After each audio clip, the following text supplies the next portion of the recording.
नमस्कार दोस्तों, झारखंड की खबरों में एक बार फिर से आप सभी का स्वागत है। झारखंड की खबर को जानते रहने के लिए सब्सक्राइब करें झारखंड समाचार के इस यूट्यूब चैनल को, जिससे कि आपको झारखंड से जुड़ी अनेक छोटी बड़ी खबर लगातार मिलती रहे। आइए दोस्तों, बिना समय गवाए खबरों की ओर चलते हैं। रिम्स में कोरोना काल में रखी गई नर्सें सोमवार सुबह से ही हंगामा कर रही है। सभी उपाधीक्षक कार्यालय के बाहर जमा होकर नारेबाजी कर रही है और इनका आरोप है कि कोरोना के विपदा काल में इन्हें आनन फानन में काम पर रखा गया और अब बिना किसी नोटिस और जानकारी के काम से निकाला जा रहा है और ये कैसा न्याय है। और इसके चलते रिम्स में बड़ी संख्या में पुलिस बल को भी तैनात कर दिया गया है। राज्य में कोरोना संक्रमण के बढ़ते दायरे के दौरान अप्रैल के पहले सप्ताह में रिम्स में T&M services consulting private limited द्वारा विज्ञापन निकालकर 749 कर्मियों की बहाली की गई थी और इनमें staff nurse, multipurpose worker, hospital attendant, technician, लेप्टिशियन सहित मैन और सिक्योरिटी गार्ड की बहाली हुई थी। 2 महीने तक काम कराने के बाद अब काम से हटाया जा रहा है। इसी का विरोध से ये आउटसोर्स कर्मचारी कर रहे हैं। अगली खबर, झारखंड में त्रिस्तरीय पंचायतों के कार्यकाल की अवधि को एक बार फिर 6 महीने के लिए बढ़ाया जा सकता है। सरकार इस पर विचार कर रही है। पंचायतों का कार्यकाल बढ़ाने के लिए राज्य सरकार जल्द अध्यादेश ला सकती है। ग्रामीण विकास मंत्री आलमगीर आलम ने कहा कि स्थिति सामान्य होने के बाद दिसंबर के अंतिम सप्ताह में राज्य में पंचायत चुनाव का कार्य संपन्न करा लिया जाएगा। ग्रामीण विकास मंत्री आलमगीर आलम ने स्थिति सामान्य होने के बाद दिसंबर के अंतिम सप्ताह में राज्य में पंचायत चुनाव का कार्य संपन्न कराने का भी प्रस्ताव दिया है। अगली खबर, झारखंड के गुमला थाना क्षेत्र के टोटो पहाड़न पारी गांव में आकाशीय बिजली की चपेट में आने से 2 बच्चों की मौत हो गई। दोनों आम चुनने के लिए गए हुए थे और इसी दौरान बारिश होने लगी। दोनों बच्चे बारिश से बचने के लिए आम पेड़ के नीचे खड़े थे। इसी बीच आकाशीय बिजली गिरी और दोनों को अपनी चपेट में ले लिया। घटना रविवार शाम की है। सोमवार को सदर अस्पताल में दोनों शवों का पोस्टमार्टम कराया गया।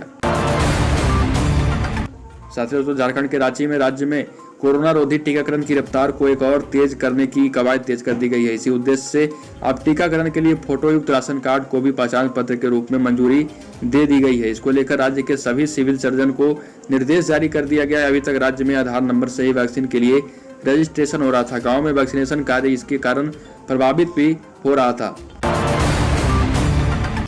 अगली खबर, राज्य में वैक्सीनेशन की रफ्तार बढ़ेगी। केंद्र सरकार 21 जून से राज्य को मुफ्त टीका उपलब्ध कराएगी। झारखंड के वैक्सीन के कोटे में भी बढ़ोतरी हुई है। केंद्र सरकार ने झारखंड को अगले माह जुलाई में 33,13,540 वैक्सीन डोज देगी। इसका शेड्यूल केंद्र सरकार ने जारी कर दिया है। राज्य सरकार को शेड्यूल के हिसाब से इसका वितरण करते हुए टीकाकरण सुनिश्चित करने को भी कहा है और साथ ही साथ डोज को बढ़ाने की भी संकल्पना की गई है।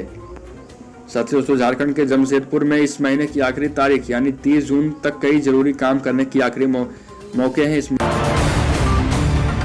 इस महीने आपको आधार, पैन लिंक करने और दोगुने TDS से बचने के लिए इनकम टैक्स रिटर्न फाइल करने जैसे काम नहीं करने पर आपको परेशान होना पड़ सकता है। हम आपको ऐसे ही 5 काम के बारे में बता चुके हैं। साथ ही दोस्तों, अब रांची में विमान या ट्रेन से आने वाले यात्रियों की कोरोना जांच की जाएगी। कोरोना की तीसरी लहर को देखते हुए दूसरे राज्य से आ रहे यात्रियों की जांच की जाएगी। इसके लिए जिला प्रशासन ने तैयारी पूरी कर ली है। Ranchi railway station, Hatia railway station और बिरसा मुंडा एयरपोर्ट पर जांच केंद्र खोला जाएगा। अगली खबर दोस्तों, इस साल पवित्र अमरनाथ यात्रा नहीं होगा। कोरोना की वजह से इसे रद्द कर दिया गया है। यह यात्रा 28 जून से शुरू होकर 22 अगस्त तक चलनी थी। कोरोना के हालात सामान्य होने पर श्राइन बोर्ड ने इसकी तारीखें तय की थी। 1 अप्रैल से यात्रा के लिए एडवांस रजिस्ट्रेशन भी किए जा रहे थे। इसके बाद देश में संक्रमण की दूसरी लहर आ गई। हालांकि श्रद्धालु बाबा बर्फानी के ऑनलाइन दर्शन कर पाएंगे। जम्मू कश्मीर के उपराज्यपाल मनोज सिन्हा ने सोमवार को कहा कि कोरोना को देखते हुए इस साल अमरनाथ यात्रा रद्द करने का फैसला किया गया है। अगली खबर तो, राष्ट्रवादी कांग्रेस पार्टी प्रमुख शरद पवार ने 2024 में होने वाले लोकसभा चुनाव के लिए अभी से विपक्षी पार्टियों को एकजुट करना शुरू कर दिया है और सोमवार को चुनावी रणनीतिकार प्रशांत किशोर से मुलाकात करने के बाद पवार ने मंगलवार दोपहर 4 बजे राष्ट्रमंच की बैठक बुलाई। राष्ट्रमंच की नींव 2018 में यशवंत सिन्हा ने मोदी सरकार की नीतियों के खिलाफ रखी थी। कोरोना महामारी के बाद पहली बार विपक्षी पार्टियों के नेता वीडियो कॉन्फ्रेंसिंग की बजाय एक जगह इकट्ठा होकर मीटिंग करेंगे। राष्ट्रमंच के बैनर तले ही हो रही बैठक में 15 दलों के नेता शामिल हो सकते हैं।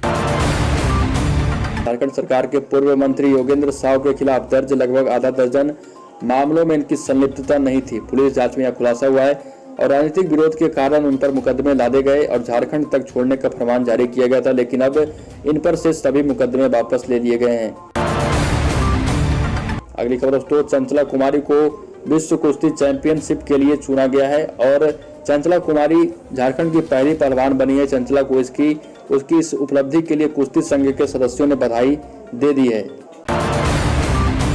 दोस्तों, झारखंड के मुख्यमंत्री हेमंत सोरेन रक्षा परियोजनाओं में मजदूरों के शोषण का मामला राजनाथ सिंह के समक्ष उठाएंगे। सीमा पर परियोजनाओं को पूरा करने के दरमियान मरने वाले प्रवासी श्रमिकों को शहीद का दर्जा देने की मांग भी करेंगे। रक्षा परियोजनाओं में मजदूरों के साथ इधर लगातार शोषण का मामला सामने आ रहा है। अगली खबर दोस्तों, राजमहल विधानसभा क्षेत्र के पूर्व विधायक अरुण मंडल का निधन हो गया और उन्हें इलाज के लिए कोलकाता ले जाया जा रहा था। रास्ते में ही उनका निधन हो गया। मंडल ने झारखंड विधानसभा में 2 बार राजमहल का प्रतिनिधित्व किया था।